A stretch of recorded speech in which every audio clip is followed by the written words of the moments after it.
Today we uncover the shocking truth behind KFC UK. Because there's a very specific kind of happiness a lot of us remember, and it usually involved a Friday night, the smell of a steaming bucket of chicken, corn cob still warm in its little sleeve, and a big bottle of Pepsi sweating on the kitchen table.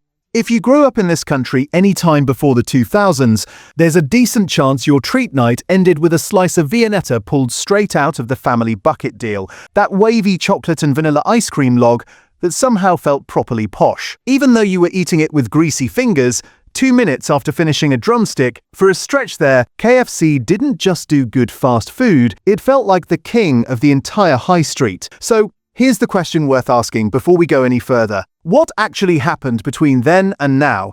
Because if you've ordered from KFC anytime recently, you already know there's a gap between that memory and the experience you actually got. And it's bigger than it probably should be. We wanted actual answers, not just vibes. So we went looking, and what we found goes a lot further than people simply getting older and harder to impress. We're talking about a bird that's been engineered so drastically it reached full size in just 35 days. Growing so fast its own heart struggles to keep up. We're talking about the actual inventor of the recipe, the man whose face is still on every single bucket, spending his final years furious about what had been done to his own creation. We're talking about an advert that managed to upset hundreds of customers, enough to file formal complaints with Britain's advertising watchdog. And it had nothing to do with the taste of the food. And we're talking about a so-called bargain bucket that now costs more than 3 times what it did a decade ago, while the pieces inside have reduced drastically. And underneath all of that, we're talking about a franchise system so financially squeezed that an entire group of 53 KFC restaurants in this country has already collapsed into administration, with some branches closing their doors for good and never reopening. Behind that red and white bucket sits a story most customers have absolutely no idea about, which could result in the end of the franchise as we know it. A total collapse. So we've gone through the company's own financial filings, its own published ingredient lists, genuine news coverage going back decades, and we've pulled out the 12 things you genuinely need to know before you take another bite. And before we get into all of it, I need a favor from you. This channel doesn't run on sponsorships from the very companies we're investigating, it runs on the hype button, and that's not just a nice thing to say, it's literally true. Every single tap of that button tells YouTube that this story matters, which is the only thing that pushes it in front of more people who currently have no idea their bucket of chicken comes with this much baggage attached. These companies don't improve their standards out of kindness. They improve when enough ordinary people start asking the same uncomfortable questions loudly enough, often enough, that ignoring the problem becomes more expensive than fixing it. And while you're there, subscribe, because we're going to keep doing exactly this, going through the products on your shelves one by one, and telling you the truth about what's actually inside them. And let's get into it. Number 12. Let's start with the chicken itself, because before any of this reaches a fryer, something has already gone seriously wrong. The chicken used by KFC in this country comes from breeds that have been selectively bred over decades to put on weight at a rate that has nothing to do with how a chicken would naturally grow. We're talking about birds reaching full slaughter weight in around 35 days.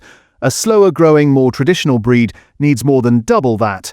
In that short window, the breast meat, the most valuable cut, grows so fast that the bird's own skeleton and heart can't always keep pace, which is why leg problems and cardiac strain are recognized. Documented welfare issues in these breeds, not a rumor from one angry customer online. Plenty of long-term customers have actually started doing this maths themselves. Noticing that the pieces they're served now look noticeably smaller than the ones they remember from years back, and wondering out loud whether that's connected to how quickly these birds are pushed to grow. They're not wrong to wonder. Back in 2019, KFC signed up to something called the Better Chicken Commitment, a pledge to move towards slower-growing breeds by 2026. That deadline has now arrived, and in February of 2026, KFC formally walked away from it, alongside several other major UK chains. Their own head of sustainability admitted publicly that availability was, in her words, a massive issue, because the wider industry simply hadn't moved toward higher welfare birds either. Their own chief supply chain officer for Europe said plainly that the UK poultry industry isn't yet in a position to deliver on a commitment the company signed up to in good faith 7 years earlier. And here's the thing about timing. That announcement landed in the same financial quarter where KFC's UK and Ireland business was busy celebrating record-breaking same-store sales growth of 7%, the best quarter the brand had ever recorded in this country. You'd think that kind of growth meant people were falling back in love with better chicken. They weren't. According to the company's own earnings call, that record was driven by importing a limited-time pickle-themed menu that had already proven popular in Canada the year before. Pickle toppings, not better welfare, not better quality, not a better bird, drove the so-called record. This is a company that will happily call a temporary pickle promotion a record-breaking achievement while quietly admitting it can't deliver on a basic animal welfare promise it made 7 years earlier. And manufacturing a number to brag about isn't a new trick for this company at all. They've had plenty of practice, including one memorable occasion where they ran into the exact opposite problem and ran out of chicken completely. Number 11. The chicken shortage. Because despite forcing the chickens to grow at unnatural rates, KFC skimped out spectacularly and ran out of chicken. Not a topping, not a side, not a seasonal item. Chicken, the thing in the name. It happened because KFC decided to switch its entire UK delivery contract away from a food logistics specialist called Bidvest and handed the job to DHL, and we're all too familiar with what they're like. Just think about that. Your food being delivered and handled by DHL. Somebody in a meeting room presumably called this an efficiency upgrade. In reality, fresh chicken has an extremely short shelf life and needs precise, constant delivery, and the new routing system simply couldn't talk properly to the warehouse computers. Delivery lorries got stuck inside the depot. Other lorries trying to drop off fresh stock got stuck outside on the motorway. At the worst point, more than 500 of KFC's roughly 900 UK restaurants were closed, with some reports putting the figure even higher in the days that followed. This wasn't a quiet, behind-the-scenes hiccup either.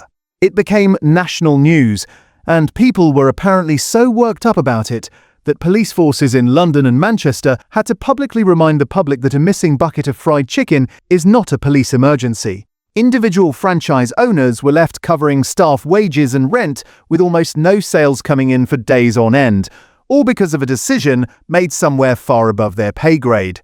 KFC eventually had to quietly bring Bidvest back in to cover a large chunk of the country, because DHL simply couldn't manage it alone. The lesson that should have been learned here is that supply chains for fresh food need to be treated with genuine care. The lesson that actually seems to have stuck with the people running this company is that as long as the marketing department comes up with something cheeky enough, customers will forgive almost anything.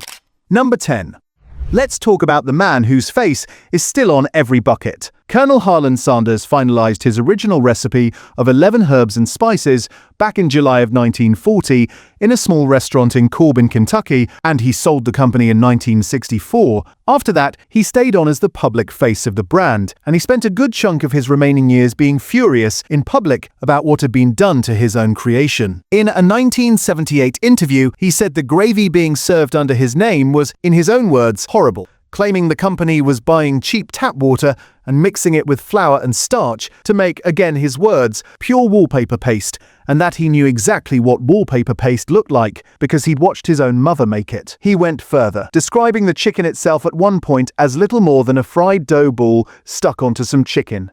A franchise owner in Bowling Green, Kentucky, was apparently so unimpressed by these comments that they took legal action against both the Colonel and the newspaper that printed them. Think about that for a second. The actual inventor of the recipe didn't recognize what the company had done with it, decades before any of the changes we've talked about so far. And that gap between memory and reality is something a huge number of long-term customers describe today, completely independently of each other. People talk about having a piece back in the 1970s and finding it genuinely delicious, then trying it again decades later and being disappointed by how oily, how salty, and how flavorless it had become. That sentiment isn't just nostalgia talking either.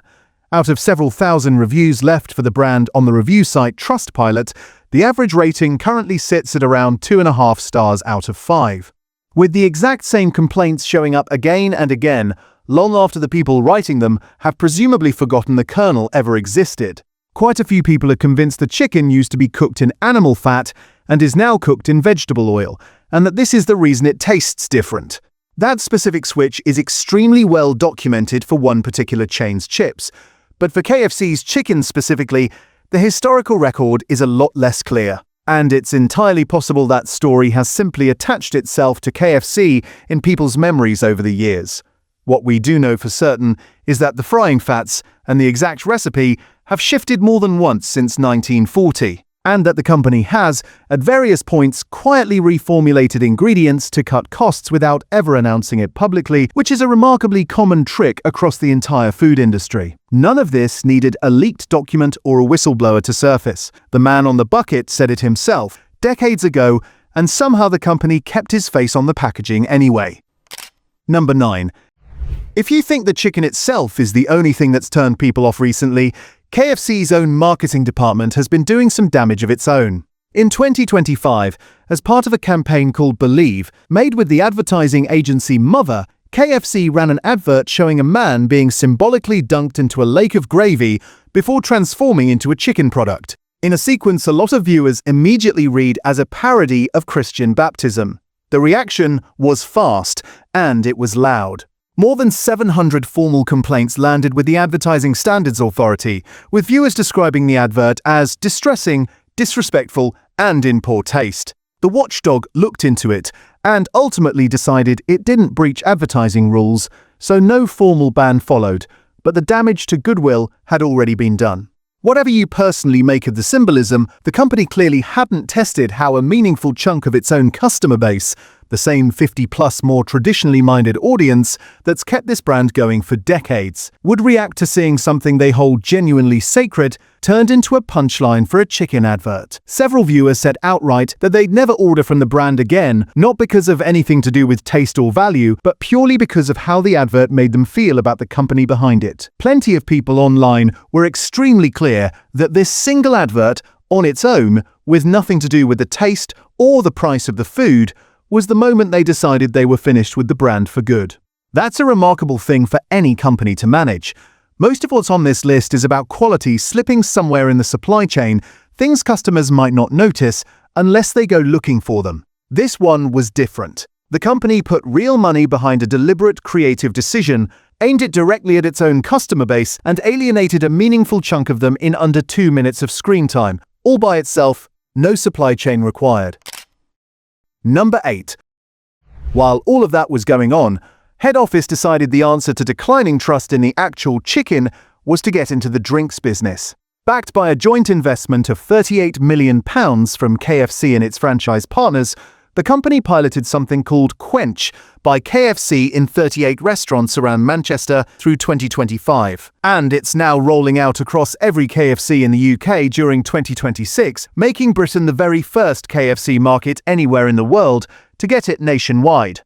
We're talking 11 different made-to-order drinks split across boba-style refreshers, fruit shakes, sparkling lemonades and iced coffees, starting from around £2. The company's own strategy director said openly that the whole point was to give people more reasons to visit beyond the chicken itself. Read that twice. The official reasoning behind launching an entire new product range is that the original product apparently isn't reason enough anymore. From a pure business point of view, it isn't a crazy move.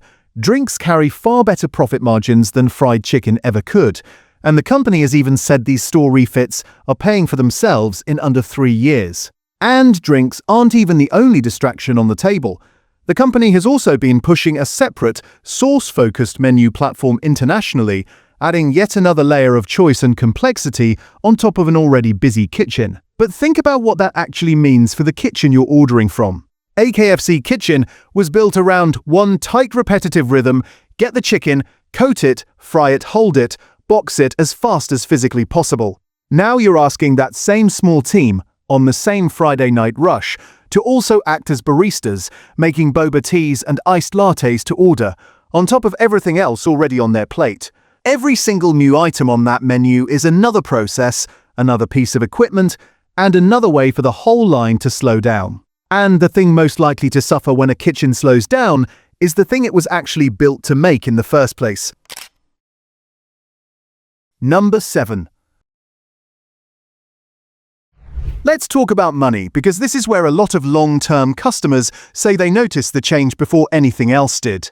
The bargain bucket was introduced back in the 1980s as a genuinely affordable way to feed a family, and the name still gets used today, even though a bargain bucket now costs somewhere between £17.99 and £22.99, depending on size and location, up from somewhere around £5 or £6 a decade ago. That's an increase that goes well beyond general food price inflation over the same period, and plenty of customers, completely independently of each other, have landed on roughly that same £17 to £23 range when they've worked it out for themselves.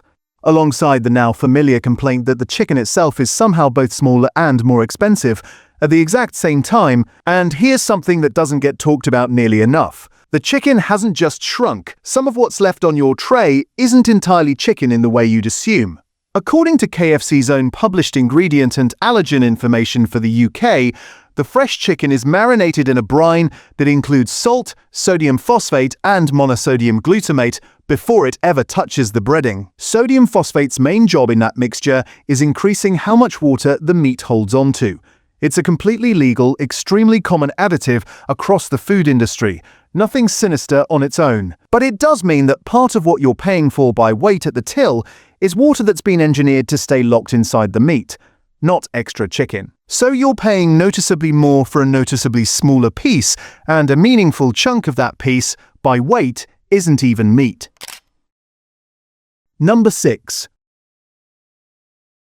If you've ever ordered KFC for delivery and been disappointed, here's the actual reason that happens almost every single time.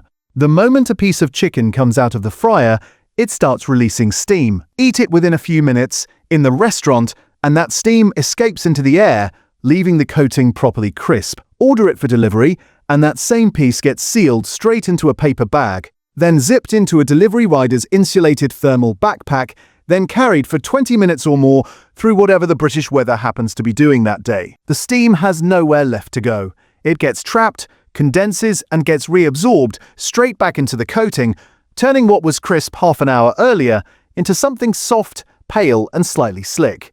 This isn't bad luck, and it isn't a one-off bad branch. It's simply what happens to fried chicken inside an enclosed bag for that long, and it's exactly the complaint that comes up again and again from customers describing delivery orders that arrive cold, soggy, or missing items entirely. KFC clearly knows this is a genuine problem. The company actually ended its partnership with Deliveroo back in 2023, reportedly trying to claw back some control over delivery quality by leaning on its own app and other partners instead.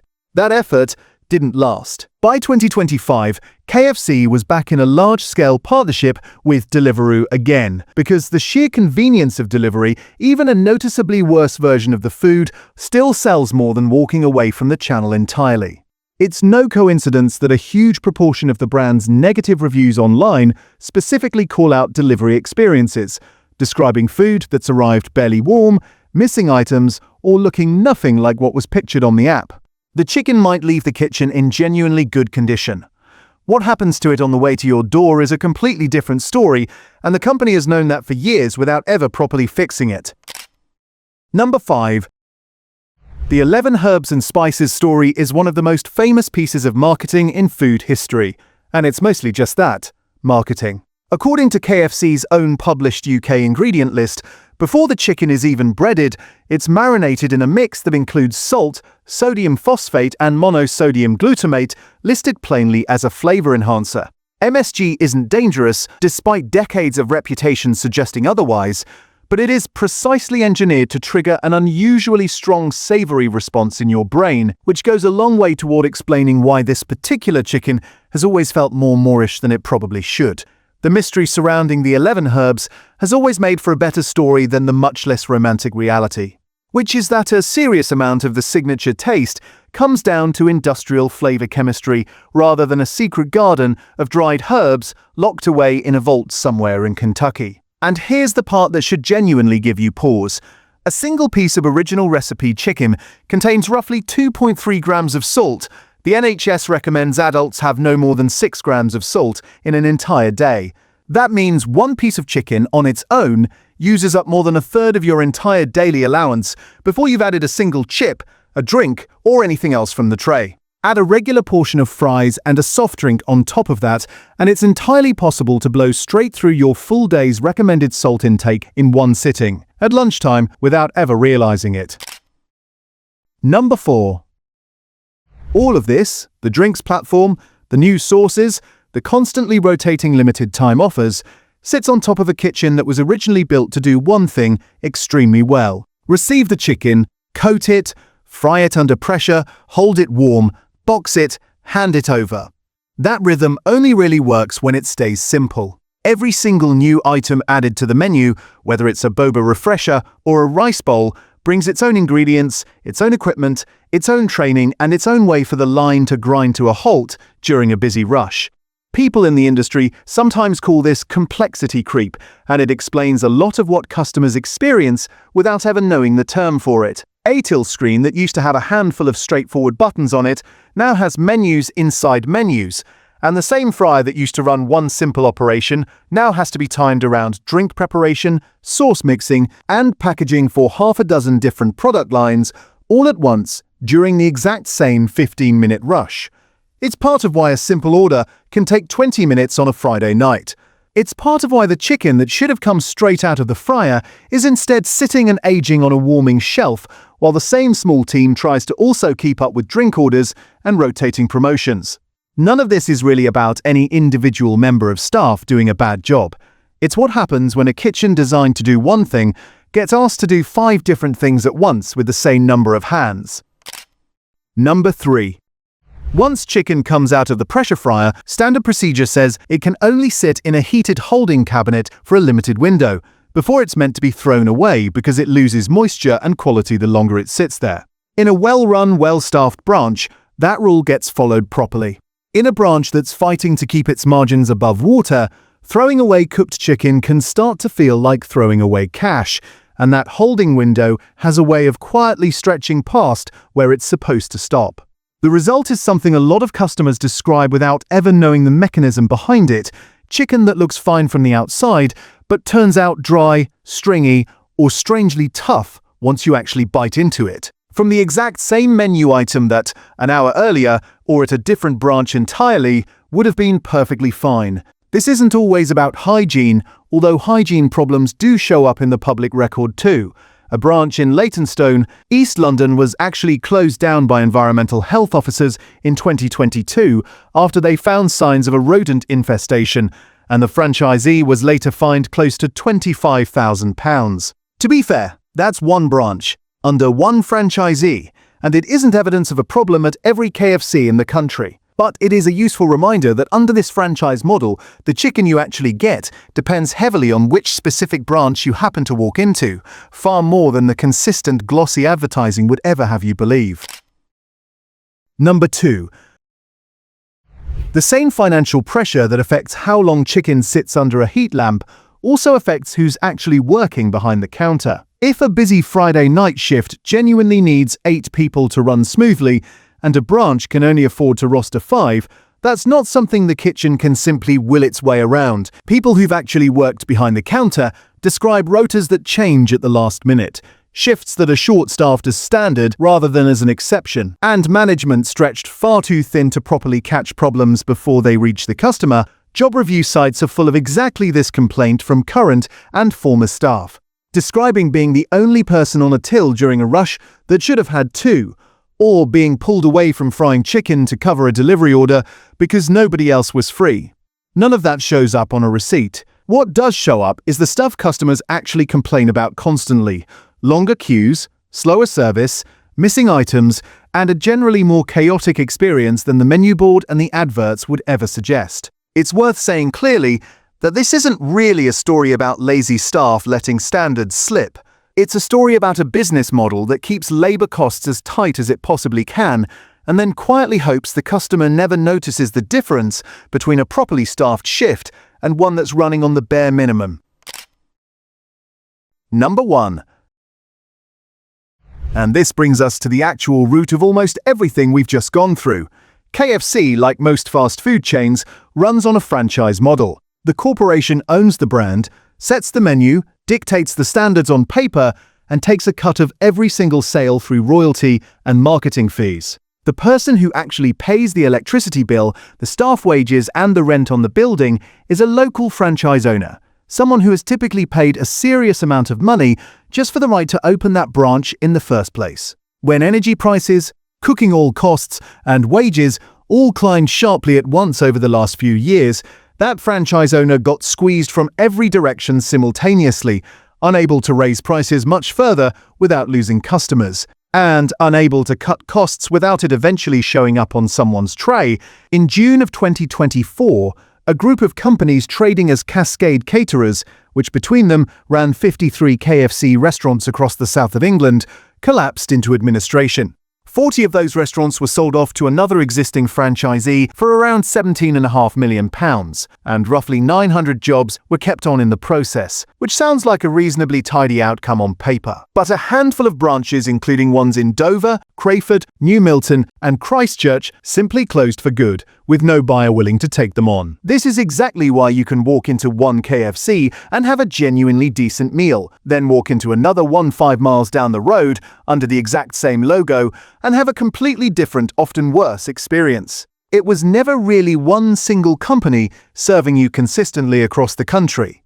It's hundreds of separate small businesses, all squeezed by the same set of corporate decisions made somewhere far above any single branch manager's control, and you, the customer, are the one left trying to guess which version of KFC you're actually going to get today. So that's KFC, properly taken apart, from the breeding houses all the way through to the franchise paperwork. If even half of what you just heard surprised you, you already know what to do. Give that hype button one more tap before you go, because that's genuinely the thing that gets research like this in front of more people who need to see it. Drop a comment and let me know which UK food brand you want pulled apart next, because this channel only keeps moving in the direction you point it. Until next time, stay sharp, stay skeptical, and protect your plate.